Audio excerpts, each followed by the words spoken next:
இந்த video Tamil new year April 14 அன்றைக்கி எடுத்த வீடியோ தான். இது ஆக்சுவலி பார்த்திங்கன்னா மார்னிங்கே சூப்பரான ஒரு விஷயத்தில் முழித்தோம். நாங்கள் புழு வெஜிடபிள் கட் பண்ணும்போது புழு இருந்தது. ஸோ பார்த்திங்கன்னா அதெல்லாம் எடுத்து போட்டுட்டு நல்லா ஃபுட்டெல்லாம் சமைச்சு சாப்பிட்டோம். ஸோ நியூ இயர் அன்றைக்கி பார்த்திங்கன்னா கையில் காசு கொடுப்போம். ஸோ எங்கள் வீட்டில் இருக்க பாப்பா என்ன பண்ணால் எல்லாரும் கல்லே சமத்தாக விழுந்து ஆசீர்வாதம்லாம் வாங்கி கையில் காசு வாங்கினானே. எனக்கு ரீசெண்ட் டைம்ஸில் பார்த்திங்கன்னா ஒரு விஷயம் எனக்கு ரியலைஸ் ஆச்சு. என்ன அப்படின்னா, நம்ம அம்மா அப்பா அப்படின்னு நம்மளோட அம்மா அப்பா தாண்டி நிறைய பேர் நம்ம அம்மா அப்பான்னு கூப்பிடுவோம். ஈவன் நம்மளோட ஃப்ரெண்ட்ஸோட அம்மா அப்பாவாக இருக்கட்டும், இல்லை நமக்கு தெரிஞ்சவங்களாக இருக்கட்டும் கூப்பிடுவோம்.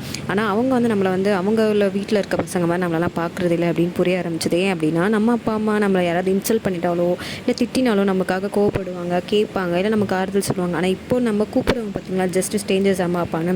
பட் அவங்களும் அதுக்கு ரியாக்ட் பண்ண மாட்டாங்க. அப்போ அப்படியே தெரிஞ்சிச்சு நம்ம அப்பா அம்மா மாதிரி யாரும் வராது அப்படின்னு. ஸோ என்ன பண்ணுறது, பொது வழக்கமாக இருக்கட்டும், ஒரு கடமை இருக்குது, நம்ம இவங்களெல்லாம் அப்பா அம்மா தான் கூப்பிட்டாகணும் அப்படின்னு. ஸோ அதுக்காக மட்டும் தான் நான் கூப்பிடணும், மனசால் நம்ம அம்மா மாதிரியும் நம்ம அப்பா மாதிரி யாரையும் நினைக்கக்கூடாதுன்னு புரிஞ்சுக்கிட்டேன். நீங்களும் இந்த டிசிஷன் கரெக்டாக தப்பான லைஃப் தான் புரிய வைக்கணும்.